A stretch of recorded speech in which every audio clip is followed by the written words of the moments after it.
तो ज्ञान वैराग्य की वृद्धता दूर करो। नारद जी से जब ये प्रार्थना की भक्ति महारानी ने, नारद जी बद्रिकाश्रम पहुंचे, वहां सनत कुमारों ने कहा कि ज्ञान और वैराग्य को यदि पुष्ट करना है तो भागवत की कथा कराओ। तब नारद जी महाराज ने कहा कौन सुनाएगा। तब आपसे ही निवेदन किया। सनत कुमारों ने आनंद नाम के वन में आकर के कथा कहना प्रारंभ किया। देवी आए, देवता आए, ऋषि कुमार आए, सब लोग पहुंचे। और जैसे ही भक्ति अपने पुत्र ज्ञान वैराग्य के साथ वहां पहुंची है, भक्ति सुतौ तौ तरणौ गृहीत्वा प्रेमैक रूपा सहसा विरासे। श्री कृष्ण गोविंद हरे मुरारे नाथेति नामानि मुहुः वदन्ति।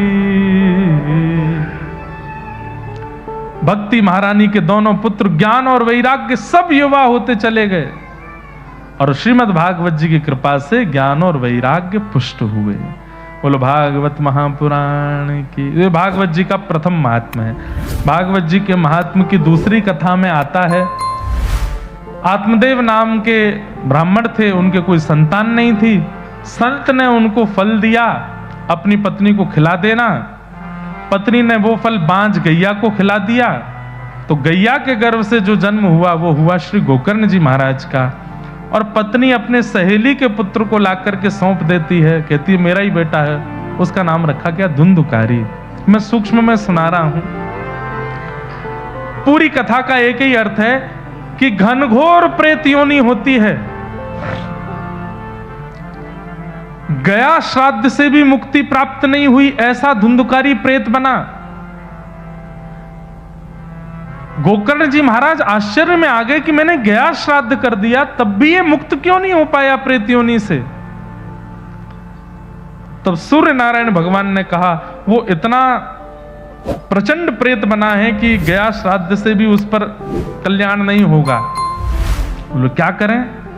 बोलो श्रीमद् भागवतान मुक्ति सप्ताहम वाचनम कुरु इति सूर्यवचः सर्वै धर्म रूपम तुवे श्रुतम। श्रीमद् भागवत की सप्ताह कथा करो। सूर्य नारायण आज्ञा कर रहे हैं, कितनी भी प्रचंड प्रेत योनि में कोई क्यों ना फंसा हो, कथा होते ही वो मुक्त होता है। बंधुओं, आप लोग कथा सुन रहे नहीं, आपके अलावा भी बहुत कोई है, वो यहां वायुमंडल में भ्रमण कर रहे हैं। जैसे ही पता चला कि यहां कथा होने वाली है, यहां असंख्य ऐसी जीवाणु के रूप में वो प्रेत योनियों के सब यहां भ्रमण कर रहे हैं अपनी मुक्ति के लिए। और इस कथा के माध्यम से विषम मुक्त होते चले जाएंगे यहां से। मेरे मन में इस बात को कहते हुए एक भाव आता है, जब मरे हुओं को मुक्त कर सकती है तो हम तो जीवित हैं। श्रीमद् भागवतम जीवितों को मुक्त नहीं कर सकती। भैया मुक्त मृत्यु के बाद नहीं होता व्यक्ति, मुक्त जीवित अवस्था में होता है व्यक्ति। श्रीमन रामानुजाचार्य जी महाराज हमारे आचार्य चरण, वो अपनी प्रकट अवस्था में मुक्त हो गए, इसीलिए आज तक उनका नाम है। सूरदास जी महाराज, कुम्मनदास जी महाराज, कबीरदास जी महाराज, भक्तिमती मीराबाई और जिन जिन के चरित्र आप सुनेंगे कथा में आगामी दिनों में, ये सब वह भक्त हैं जिन्होंने जीवित अवस्था में अपने आप को मुक्त कर दिया। कोई ग्रंथि नहीं है, कोई बंधन नहीं था इनके जीवन में, सबसे मुक्त होकर के ऊपर उठ गए। और यही तो भागवत कराती है। अंग्रेजी में एक शब्द होता है ब्रॉड माइंडेड। हमें नहीं लगता कि संसार में आध्यात्मिक व्यक्ति से ज्यादा ब्रॉड माइंडेड कोई होता होगा। आध्यात्मिक व्यक्ति के विचार संकीर्ण नहीं होते, विकसित होते हैं। जो घटनाओं को, जो अपने जीवन में आने वाले आर्तों को, विषादों को पीड़ा समझ करके स्वीकार करे, वो संकीर्ण विचारधारा वाला है। लेकिन अपने जीवन की हर घटना को ठाकुर जी का प्रसाद माने, वही आध्यात्मिक व्यक्ति है। वही आध्यात्मिक है। तो श्री गोकर्ण जी महाराज ने भागवत की कथा की और उस सप्ताह कथा को सुनकर के अत्यंत घनिष्ठ प्रेत योनि में पड़ा हुआ वह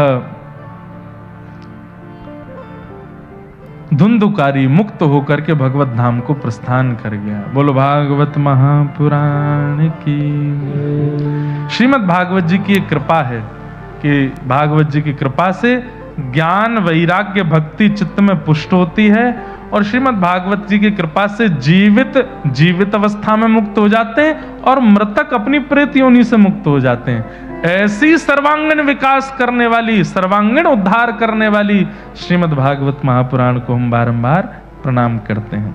ये महात्म है। एक श्लोक अंतिम कहकर के हम महात्म को विश्राम देंगे। असारे संसारे विषय विषसंगा कुलधिया क्षणार्धम क्षेमार्थम पिबत सुख गाथा तुलसुधा किमर्थम व्यर्थम भो व्रजत कुपथे कुत्सित कथे परीक्षित साक्षी यत् श्रवण मुक्त्युक्ति कथने। इस असार रूपी संसार में, इस विषय रूपी संसार में यदि सार कुछ है तो वो भगवान नाम है, भगवान कथा है। साक्षी है कौन? परीक्षित साक्षी। इस कथा को सुनकर के भगवत धाम को प्रस्थान कर गए। इसलिए भैया इस कथा का आश्रय हम आप सब लोग लेंगे।